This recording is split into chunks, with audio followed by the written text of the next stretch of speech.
예, 뭔가 코로나의 끝이 보이나 했는데 이웃나라 중국에서 다시 코로나 환자가 급증하고 있어서 저희 걱정이 좀 이만저만이 아닙니다. 아무래도 2년 전 코로나 발병 초기 당시에 늑장 대응 비판도 나왔었기 때문에 지금 현 정부도 바짝 긴장하고 있습니다.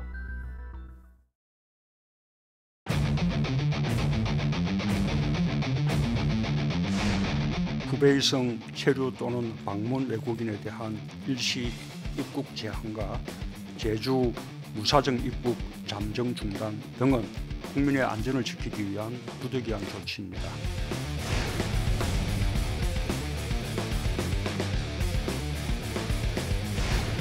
내년 2월 말까지 중국에서 입국하는 경우 입국 전과 후에 코로나 검사를 의무화합니다. 입국 전 48시간 이내 PCR 검사 또는 24시간 이내 신속 항원 검사를 통해서 음성 확인이 되는 경우에만 국내행 비행기 탑승이 가능합니다.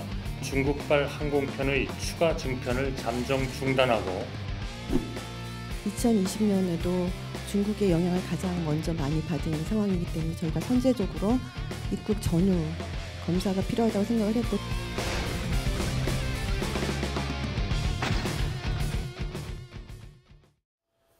중국 코로나 상황이 얼마나 심각한지부터 볼게요. 제가 짚어보겠습니다. 일단 뭐 일부일합니다만 이미 8억 명 이상이 감염된 것 같다는 홍콩 일부 언론의 보도. 일본 교토통신은 중국의 우한, 그러니까 코로나 최초 발병지에서 지금 현재 90%가 감염이 된 것 같다.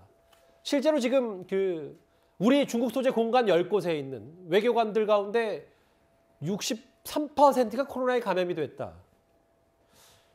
어쨌든 지금 상황이 만만치가 않기 때문에 우리 정부 당국도 과거의 과오를 되풀이하지 않겠다. 그래서 좀 강하게 좀 조치를 한 것 같습니다. 일단 뭐 지금 중국 인구가 대략 한 14억 정도 이렇게 넘게 보고 있지 않습니까?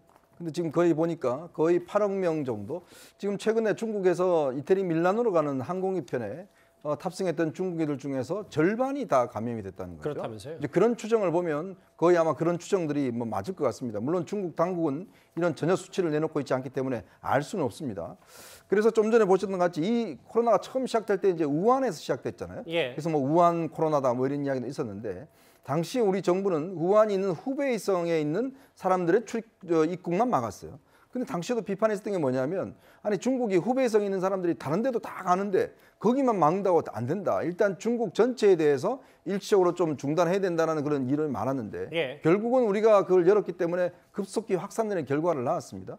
이제 그런 경험이 있기 때문에 이번 같은 경우는 저희가 무서운 게 뭐냐 하면 변이가 무섭습니다. 이게 많은 걸리는 것뿐만 아니라 이 코로나라는 게 경험해 보셨지만 사람을 거치면서 새로운 신종들이 많이 나타나거든요. 예. 이제 그런 것들이 만약 혹여 지금 중국인들이 그 많은 중국인들이 걸려서 거기서 우리가 감당할 수 없는 새로운 변이가 들어오면 우리가 정말 감당할 수는 없거든요. 그래서 아마 한덕수 총리가 오늘 미국과 일본보다 더 강력한 오기 전에 이미 PCR 검사를 받고 와서도 또 이 PCR 검사를 받고 그다음에 중국에서는 오는 거는 인천공항만 올 수 있게 하고 지금 이 추가로 증편하는 건 일체 못하게 하고 당분간 2월 달까지는 유지하겠다. 아마 이런 조치를 취한 거는 지금의 중국 상황이 굉장히 심각하기 때문에 한 조치라고 저는 생각합니다. 그래서 우리 정부가 취한 정책이 조치가 입국 전에 PCR 검사 또는 신속 항원 검사 음성이 확인돼야 된다.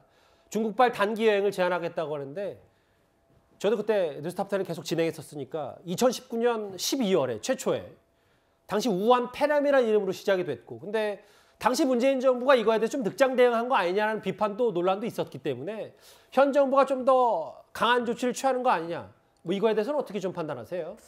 그때 뭐 문재인 정부 때 일을 가져와서 비교한다기보다는 어찌됐든 지금 현 정부의 기조 중에 가장 눈여겨볼 만하고 국민들이 가장 기대하고 계신 것은 예. 내년에 사실상 실내 마스크를 해제하는 거 아니겠습니까? 근데 우리나라에서는 물론 최근에는 변이라든지 이런 부분들이 확산되는 경향이 있지만 사실 코로나가 거의 종식 단계에 접어든 것 아니냐라는 기대감도 표출되고 있는 상황이기 때문에 예. 내부 기조에 따르면 이런 것들에 대한 우려, 특히 이제 중국과의 관계성이나 또 인접한 지역이고 또 중국인들이 사실상 들어와서 약을 사재기 하고 있다는 등 이런 보도들이 계속 이어지고 있는 만큼 정치적으로도 그렇고 방역적으로도 좀 확실한 조치가 필요하기 때문에 판단을 하지 않았을까라는 생각은 해봅니다. 그래서 미국, 일본보다 좀 더 입국 방역의 강도를 높였다. 지금 이런 상황이다 보니까 우리나라에 거주하고 있는 중국인들의 약 사재기도 시작이 됐습니다. 생각하면 막 걱정이 좀 그렇죠. 지금 거의 가족이 계세요? 예, 그 애가 100일 됐는데 네. 코로나 걸렸대요. 뭐 저희 친척분이 지금 중국에 계시는데 딱 20명 다 한 테 다 팔고 그러면은 더 이상 안 판다는 거예요. 100개씩도 가져가시고 뭐 2, 300개 가져가신 분도 있고 200개하고 300개씩 가져가시는 분도 거긴 있어요. 타이레놀이 뭐 특효약이신지를 아나 봐요. 그 타이레놀만 찾아요. 타이레놀만. 아세트아미노펜은 도 안 아니고요. 되고 그냥 타이레놀만 타이레놀이에요. 찾으시는구나. 같은 성분의 좀 우리나라 거는 그래도 공급이 좀 원활하게 되는 편이니까 그걸로 좀 가져가시라고 얘기를 해도 그냥 타이레놀. 가뜩이나 코로나 걱정돼 죽겠는데 지금 현장에서는 약 사재기까지 일부에서 있으니까 걱정 많이 됐고 실제로 정부가 지금 자막에 나오는 것처럼 판매 수량을 제한하기로 했다면서요?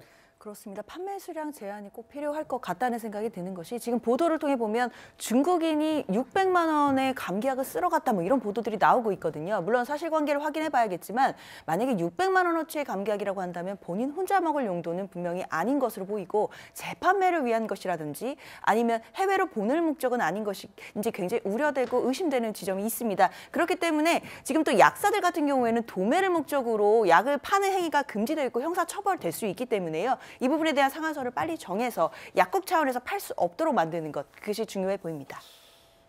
중국이 뭔가 이 출입국 절차를 좀 풀면서 이웃 나라에 우리가 긴장할 수밖에 없는데 지금 중국 상황 안에 코로나 상황이 심각한 상황이다.